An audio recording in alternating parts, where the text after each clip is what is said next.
की देन है। और दूसरी मातृशक्ति जिसको हम सबको नमन करना चाहिए वो माता जीजाबाई, स्वतंत्र हिंदवी साम्राज्य की स्थापना करने वाले शिवाजी महाराज को रास्ता दिखाने वाली, उत्साहवर्धन करने वाली, दिशा निर्देश देने वाली मां जीजाबाई। तो आज की माताओं की वो भूमिका समाप्त नहीं हुई है। आज हमारा देश एक कठिन दौर से गुजर रहा है। लड़ाई का स्वरूप थोड़ा बदल गया है। आज हमारे देश में ही राष्ट्र विरोधी तत्व हैं, देश विरोधी तत्व हैं, जो हमारी सभ्यता को, जरा पानी, सभ्यता को, संस्कृति को मिटाना चाहते हैं। अब कल्पना करिए, आजकल एक शब्द और सुन रहे होंगे आप लोग, वक्फ।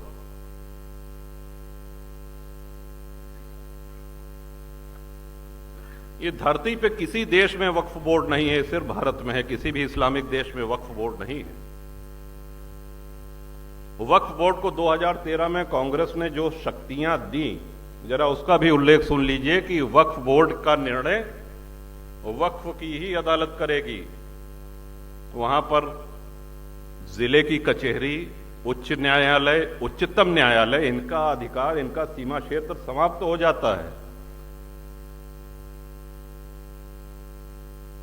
और वक्फ बोर्ड आपको एक नोटिस उसने दिया कि साहब ये संपत्ति वक्फ की है, अगर आपको आपत्ति करना है तो उनका प्रदेश में एक कार्यालय है, वहां जाके आप आपत्ति कर सकते हैं।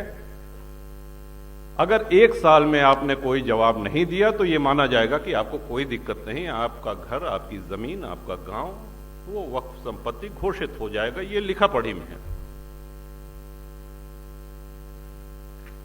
और आज आप टीवी पे देख रहे होंगे कि इसके पक्ष में मतदान भी कराया जा रहा है। तमाम मौलाना लोग इसमें मोबाइल के माध्यम से मतदान हो रहा है। इसमें हम सबको मुखर होना चाहिए, क्योंकि राष्ट्र रक्षा का दायित्व तो सिर्फ राजनेताओं का नहीं है।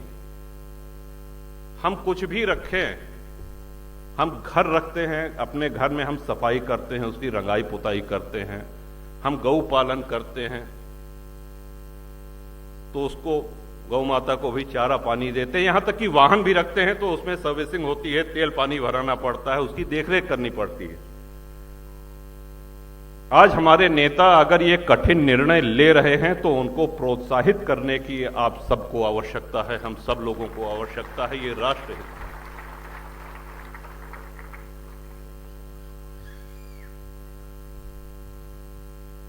जातिवाद, आज हम जितने क्षत्रिय महानुभावों को, अपने पूर्वजों को जो स्मरण करते हैं, उन्होंने अपने लिए लड़ाइयां नहीं लड़ी, उन्होंने अपनी धन संपदा, अपना खजाना भरने के लिए लड़ाइयां नहीं लड़ी।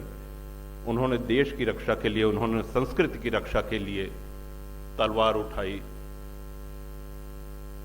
उन्होंने ये भी ध्यान नहीं दिया कि हमारी सेना कितनी है और सामने से आक्रमणकारियों की सेना कितनी है।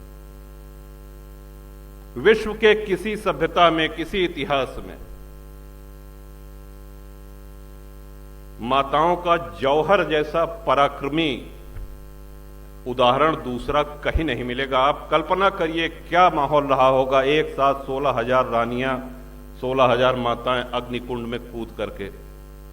किसकी वजह से? अकबर द ग्रेट की वजह से।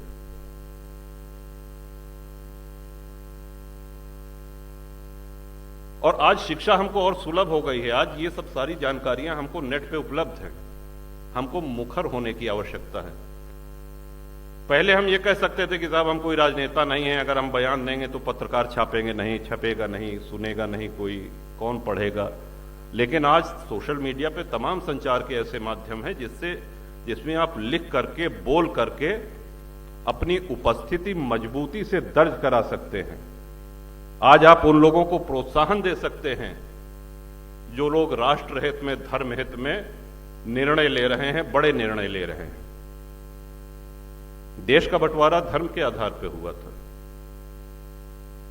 हिंदुओं ने कभी नहीं कहा कि हम मुसलमान के साथ नहीं रह सकते, मुसलमानों ने कहा कि हम हिंदू के साथ नहीं रह सकते, अलग मुस्लिम राष्ट्र चाहिए। पूर्वी पश्चिमी पाकिस्तान बना, सभी लोग जानते हैं।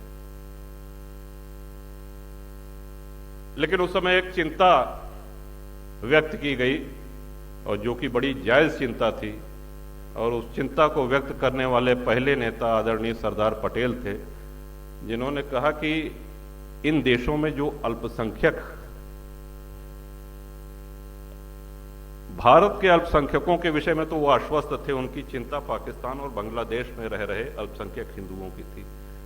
तो जब ये बात आई तो उसके बाद एक नेहरू लियाकत पैक्ट हुआ, आप लोग नेट पे देखिएगा, नेहरू लियाकत पैक्ट हुआ। तो उसमें ये आश्वासन दिया गया नेहरू जी की तरफ से और लियाकत की तरफ से कि नहीं सर, इनको कोई दिक्कत नहीं होगी, मेजॉरिटी माइनॉरिटी दोनों एक समान अधिकार प्राप्त होंगे उनको, और दोनों फले फूलेंगे, किसी प्रकार का कोई खतरा नहीं होगा, उनको अपने ढंग से पूजा पाठ करने का अधिकार होगा, उनके में हमारा कोई हस्तक्षेप नहीं होगा। और परिणाम ये हुआ कि बंटवारा के समय 23% हिंदू पाकिस्तान में आज घट करके 1% रह गया है। जात पूछ के हिंसा नहीं हो रही है वहां पे। सोमनाथ जी का उदाहरण तो बहुत पुराना हो गया, अभी कुछ वर्ष पहले अक्षरधाम पे जो आतंकी हमला हुआ था, आप लोगों को स्मरण है? और नया उदाहरण दें, अभी 4 दिन पहले गणपति के पंडाल पे सूरत पे जो पत्थरबाजी हुई, हमने किसकी भावनाएं आहत की थी? हमने किसका अपमान किया था? हम अपने देव की आराधना कर रहे थे, इस बात पे पत्थरबाजी। वैष्णव देवी दर्शन करने भक्त जा रहे थे, जिस दिन आदरणीय मोदी जी तीसरी बार शपथ ले रहे थे प्रधानमंत्री की, तीर्थयात्रियों के बस पे आतंकियों ने अंधाधुंध गोलियां चलाई, कई श्रद्धालु मारे गए, उनको जात पूछ के नहीं मारा गया।